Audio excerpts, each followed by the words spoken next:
అర్జునుడు ఇంకో చివరి వార్‌లో ఒకసారి మనం బ్రెయిన్ స్టార్మ్ చేస్తే, చివరి జరిగిన అర్జునుడికి, కర్ణుడికి జరిగిన చివర యుద్ధంలో దాని గురించి బ్రెయిన్ స్టార్మ్ చేసామనుకోండి. అర్జునుడు మొదటి రోజు నుంచి యుద్ధం చేస్తూనే ఉన్నాడు. 18 డేస్. 18 డేస్ వార్ అయితే ఫస్ట్ రోజు నుంచి 18 రోజు వరకు యుద్ధం చేస్తూనే ఉన్నాడు అందరితో. ఎవరెవరితో? భీష్ముడితో, ద్రోణుడితో, సైంధవుడిని చంపేశాడు. నారాయణి ఆర్మీ అంటే పవర్‌ఫుల్ ఆర్మీ వీళ్ళది. కృష్ణుడు ఆర్మీ ఒకవైపు, కృష్ణుడు ఒకవైపు. కృష్ణుడు ఆర్మీ భయంకరులు. వాళ్ళు ఒక్కొక్కళ్ళు వీళ్ళ మీద పడ్డారు. వాళ్ళని చంపాడు. నెక్స్ట్ సంసప్తక గణం అనేది ఒకటుంది భయంకరులు. వాళ్ళు ఇతనంటేనే కోపం. ఊరికే వీళ్ళు రథం మీద పడుతుంటారు. లక్షల మందొచ్చేసి. వాళ్ళందరిని చంపుతున్నాడు. అర్జునుడు టైర్‌లెస్‌గా యుద్ధం చేస్తూనే ఉన్నాడు మొదటి రోజు నుంచి. కానీ కర్ణుడి వైపొస్తే, కర్ణుడు జాయిన్ అయింది యుద్ధంలో 10వ రోజు తర్వాత. 11వ రోజు. ఎందుకంటే భీష్ముడి వరకు యుద్ధం చేయనన్నాడు. హ్యాపీగా రిలాక్స్ అవుతున్నాడు 10 రోజులు. కాబట్టి అది అతనికి ఫెచ్చింగ్ పాయింట్. ఇది కూడా మనం కౌంట్ చేసుకోవాలి గదా!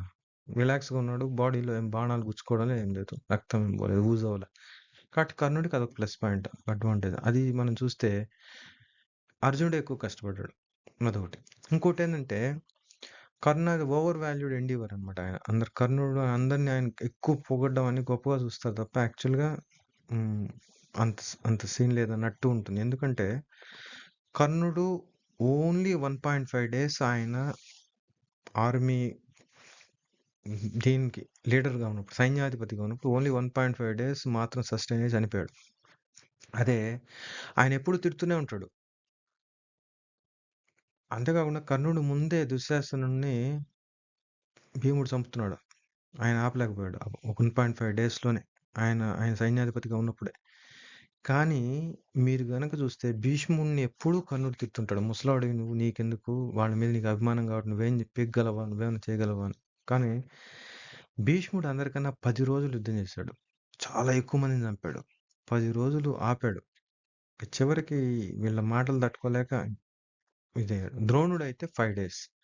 ద్రోణుడినైతే ఊరికే నువ్వు బ్రాహ్మణునివి, పంతులు నువ్వు వెళ్ళిపో అని చెప్పి ఊరికే ఇవన్నీ ఉంటాయి. మీరు చూడొచ్చు. మీరు ఒరిజినల్ మహాభారతంలో ఉంటాయి.